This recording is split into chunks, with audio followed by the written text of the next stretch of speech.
Mesdames et messieurs, actualité oblige. Vous savez, chaque fois que le gouvernement s'occupe des questions économiques, forcément il y a des questions politiques qui viennent s'interposer.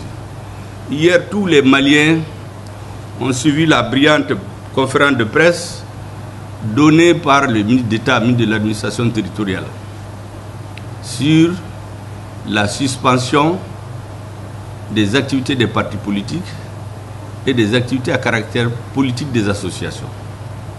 Il y a une sorte de grand bruit autour de ça. Depuis hier, tous les réseaux sont inondés. Il y a des Maliens qui comprennent, d'autres ne comprennent pas, mais tous les Maliens ont besoin d'explications. Ça pour renforcer ceux qui croient déjà dans leurs convictions et pour convaincre ceux qui ne comprennent pas la portée de certaines décisions. Parce que vous savez, au Mali, on est habitué à dire la démocratie, en pensant que sous le couvert de la démocratie, tout est possible. Or, souvent, c'est la démocratie qui est utilisée pour tuer la démocratie. Et c'est pour cela que le gouvernement redouble forcément de vigilance. Vous savez, avec l'arrivée du gouvernement de la rectification, depuis que le président a été investi le 7 juin 2021, au Mali, en réalité, qu'on le veuille ou non, dans le débat politique, c'est dégager deux grandes tendances. Comme c'est normal d'ailleurs. Vous avez ceux qui estiment que la priorité pour le Mali, c'est le recouvrement de sa souveraineté. Il fallait donc renforcer la sécurité, renforcer les réformes et que le recouvrement de la souveraineté devienne un processus irréversible. Ça, c'est d'un côté. De l'autre côté, vous avez une partie des acteurs qui demandaient à corps et à cri de faire tout de suite des élections. Ils étaient appuyés par la communauté internationale et naturellement par la CEDEAO aussi. La suite, vous la connaissez. Le premier groupe a conçu une stratégie en 3 étapes avant d'aller aux élections. La première stratégie consiste à concevoir la démarche qu'il faut pour recouvrer la souveraineté de notre pays. Depuis ce moment, il y avait des divergences, elles ont persisté. Donc c'est important que les Maliens comprennent cela. Ensuite, nous avons passé à la mise en œuvre de la politique de recouvrement de notre souveraineté. J'ai l'habitude d'expliquer aux autres qu'au Mali, il y avait un moment où des parties de notre territoire étaient interdites à notre armée. Où notre armée ne pouvait même pas payer des lunettes, de simples lunettes à vision nocturne. Donc il fallait forcément mettre en œuvre une stratégie pour recouvrer cette souveraineté. On avait 50 000 forces étrangères sur notre territoire. Le terrorisme ne fait que gagner du terrain. Ça nous a amené à la conclusion que ces forces n'étaient pas là forcément pour la paix. Il y a même un président africain qui s'est dédié après, qui disait en 2009 qu'il ne comprend pas que le nombre de forces armées, je ne dis pas forces étrangères, forces armées étrangères et maliennes réunies, font 50 000 en 2019. Et le terrorisme est allé de l'extrême nord du Mali a pris 80%. Mieux ou bien pire, c'est aller juste dans les pays limitrophes, juste dans la zone du Golfe. Or, il y avait MINUSMA, Barkhane, G5 Sahel, Takuba, EUTM, Cap Sahel et que sais-je encore. Donc manifestement, il fallait s'interroger sur le sens de leur présence.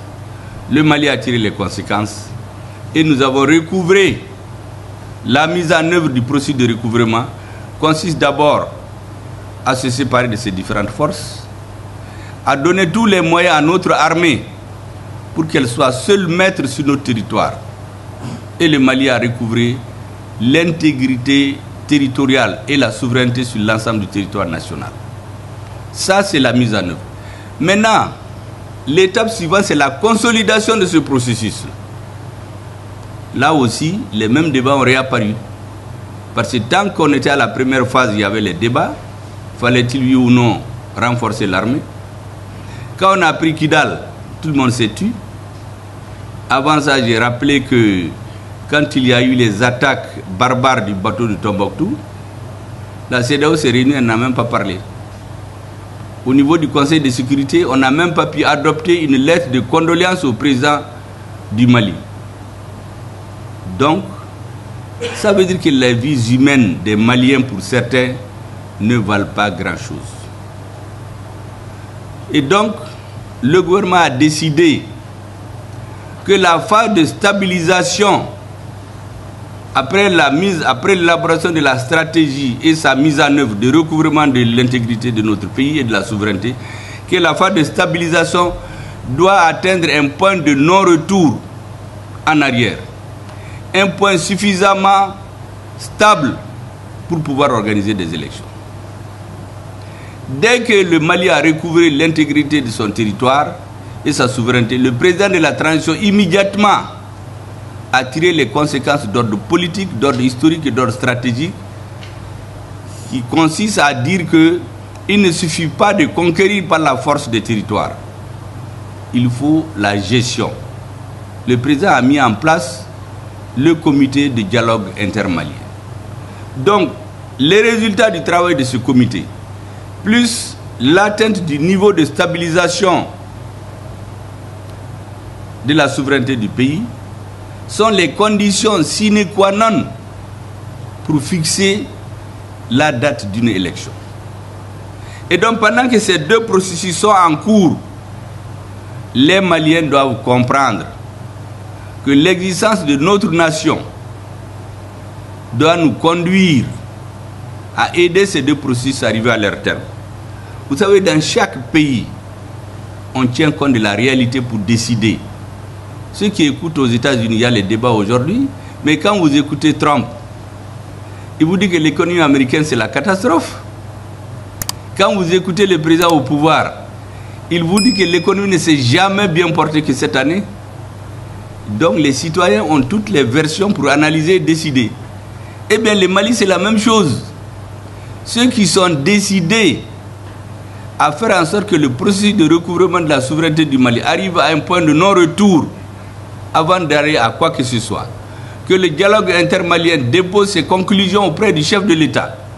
Parce que c'est une sorte d'assise bis. Et que c'est la combinaison de ces deux solutions qui permettront au gouvernement de décider quand est-ce qu'il doit aller aux élections. Ça, c'est une partie des Maliens. Mais il y a d'autres qui, dès le départ, ont dit faisons des élections. Le recouvrement de la souveraineté, ce n'était pas leur problème. On a recouvré la souveraineté. Maintenant, ils disent qu'il faut aller aux élections. Imaginez-vous les soldats qui sont en train de se battre sur le terrain. S'il y a des remous politiques pour les démobiliser. On a vécu ça au Mali. La réalité, c'est que nous tirons les leçons de l'histoire récente de notre pays. En 2012, vous vous rappelez très bien, pendant que les soldats mouraient sur le terrain, il y avait des activités politiques, des meetings pour dire aux soldats de décrocher, de ne pas se battre.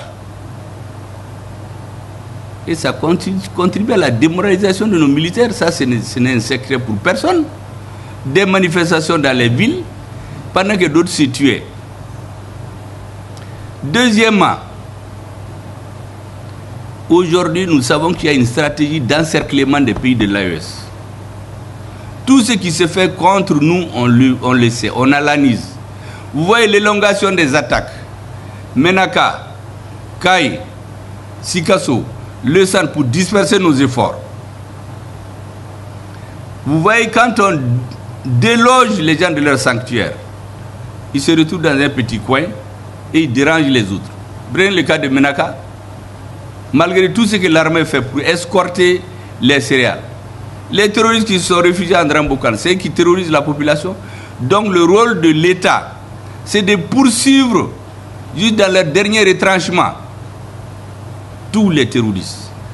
D'ailleurs, le pays auquel souvent ils se réfèrent, la France, quand ils ont repris, De Gaulle a repris le pouvoir en 1945, dans le gouvernement d'union qui était installé, la première mission, c'est de nettoyer le pays de toutes les poches du fascisme. Ensuite, il y a les questions économiques qui suivent. Donc dans notre pays, aussi longtemps que nous n'avons pas atteint un niveau de stabilisation aussi forte, le processus de recouvrement de l'intégrité de nos territoires, de la souveraineté, n'a pas atteint le point de non-retour. Et il y a des ennemis du Mali qui comptent sur ça. Et ils comptent effectivement sur la situation politique intérieure du Mali pour aller nous amener dans une sorte d'angélisme démocratique. Au nom de la démocratie, on peut s'organiser, demander aux soldats de décrocher, demander de faire des élections pour amener un président faible sur lequel il va avoir les pressions. Or, l'équipe actuelle qui est là travaille dans l'intérêt de la majorité des Maliens. Donc, l'appel que je voulais lancer à toutes les forces qui soutiennent la transition, c'est de comprendre que cette démarche, elle est d'ordre public. C'est pour la sécurité de notre pays. C'est pour que les acquis atteints ne peuvent plus, on soit à un point de non-retour. Ce n'est pas pour autre chose. C'est important qu'ils comprennent. Pour les autres Maliens qui ne sont pas dans cette logique, il faudrait leur expliquer pour que ceux qui ne comprennent pas les enjeux les comprennent. Les enjeux aujourd'hui, c'est d'atteindre le point de non-retour dans le processus de stabilisation de notre pays, de permettre au comité de dialogue intermalien de travailler tranquillement et de poser son rapport. Vous imaginez la première fois où les Français nous ont laissés en plein vol, en juin 2021. L'argument c'était quoi? C'est de dire qu'eux ils s'en vont parce que l'État malien a décidé de négocier avec les terroristes. Parce que c'était le moment où il y a des villageois qui faisaient des négociations séparées pour avoir la paix. C'était ça l'argument. Parce que beaucoup oublient cette partie de l'histoire. On dit qu'on a renvoyé les Français. C'est eux qui ont dit qu'ils partent. Comment vous pouvez comprendre qu'aujourd'hui, au moment où il y a le dialogue intermalien, des Maliens nous disent allez-y négocier avec les terroristes qui ont assumé l'assassinat des populations de Gao dans le bateau Tombouctou. Tout ça, c'est au nom du débat politique. Mais ça, c'est de l'angélisme, c'est pour nous tromper. À la tête du gouvernement de la transition, j'ai dit aux ambassadeurs ici que les uns et les autres comprennent très clairement que ceux qui dirigent le Mali aujourd'hui, ils ont un coefficient intellectuel largement au-dessus de la moyenne de ce qu'ils pensent. Personne ne va nous tromper. Personne ne va venir sous des discours angéliques déstabiliser notre pays. Nous connaissons déjà cette histoire. Il y a même des acteurs qui se sont spécialisés dans ça. On n'a pas besoin de les nommer, les Maliens les comprennent, les savent. Au moment où il y avait les attaques au nord, les soldats mouraient, il y avait des meetings à la place de l'indépendance pour demander aux soldats de décrocher. Tout le monde se rappelle, on poussait les mères à téléphoner à leurs enfants pour leur dire mais il ne faut pas vous battre, ce n'est pas la peine. Mais ceux qui font ça, c'est sous le couvert de la démocratie. C'est la même chose. Je voudrais donc que les Maliens comprennent très bien. Ce n'est pas une initiative du ministre d'État qui s'est levé pour suspendre ses activités. C'est la prise de conscience profonde de toute l'équipe qui dirige face à sa mission historique de mener le peuple malien au bon port. Qu'aucun bruit ne vienne nous déstabiliser. Aucun discours démagogique et angélique ne vienne nous tromper pour qu'on se trompe d'adversaire, d'époque et exactement et surtout de la mission qui nous est fixée. Je voudrais que cela soit compris de tout le monde, que ce n'est contre personne. La preuve c'est que tout le monde est frappé du même bâton. On n'a pas choisi des partis, des associations proches du gouvernement de transition et d'autres non. C'est tous les Maliens. Donc c'est une mesure d'ordre général, comme le ministre l'a dit, pour une question d'ordre public. Je voudrais vraiment que cela soit très clair pour tout le monde.